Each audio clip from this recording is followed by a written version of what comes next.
If you're looking to create an AdSense website that makes money and you're looking to how to promote it, you need to be focused on filling a demand for something, something that people want, something that people are interested in reading about. If you're serving a market about cars, what are people interested in reading about in response to cars? Do they just want to see photos? Do they want to see specs? Do they want to see like testing of them? What is it that they want to see? Because you want to fill a demand, because if you just put information out there that there is no demand for, you're not going to get enough visitors to make money. So one way that you have to address demand is that you have to look at the search engine results, and you have to consider what's in the mind of the person who is searching for something. So with this one, it is the 10 most incredible sunken ships on Earth.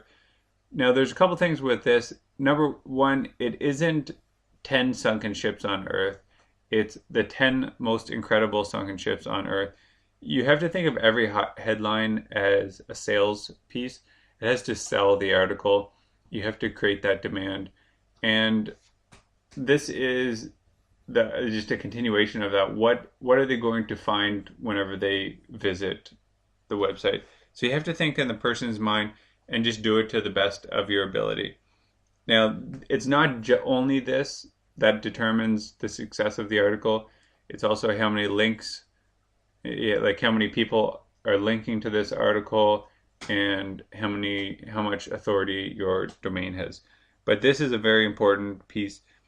If you're going to do some kind of a promotion that brings traffic to your website outside of the search engines, you need to be very careful before you put too much time or money into promoting it.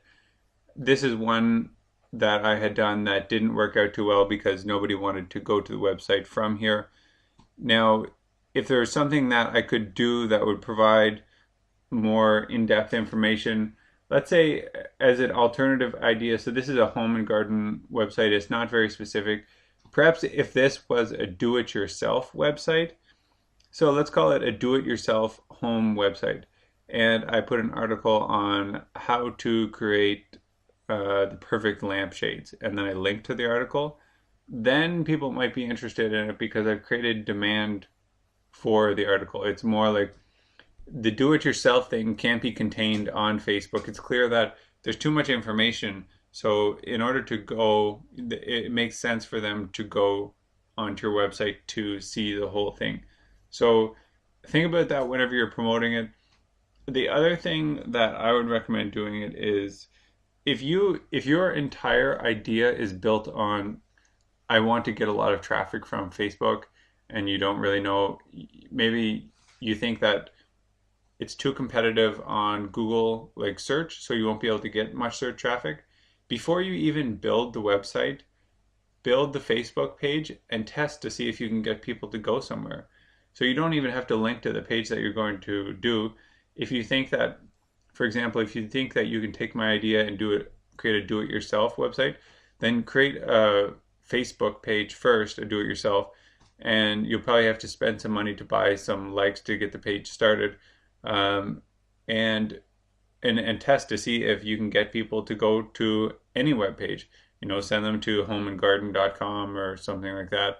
Create a do-it-yourself, or just look one up on the internet, and then link to it and see if people go to it.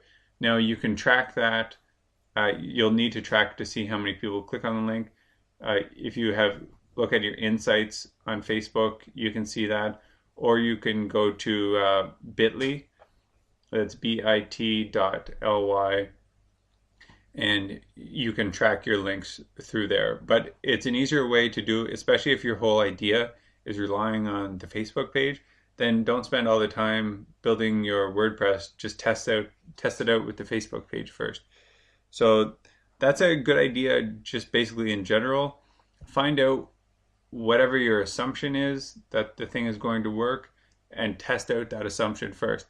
Especially if you're looking at a website on Flippa and you see a cool idea and their website, let's say, they're making a lot of money because they're driving traffic from StumbleUpon. Well, rather than building your WordPress site and putting all your time into that and then testing it at the end of all that work. Just start at the beginning with StumbleUpon and see if you can send traffic anywhere, even to his site, for example, where you're copying. Um, just test whatever the most crucial part is for whatever it is, driving traffic or converting visitors, before you put in all the time. And that way, if it's unsuccessful, you haven't spent, months and months. You've spent a short amount of time, a little bit of money, and then you can move on to the next thing and find the one that actually does work for you, because not every idea will work, and you need to find a way to discard the ideas that don't and get onto the one that does.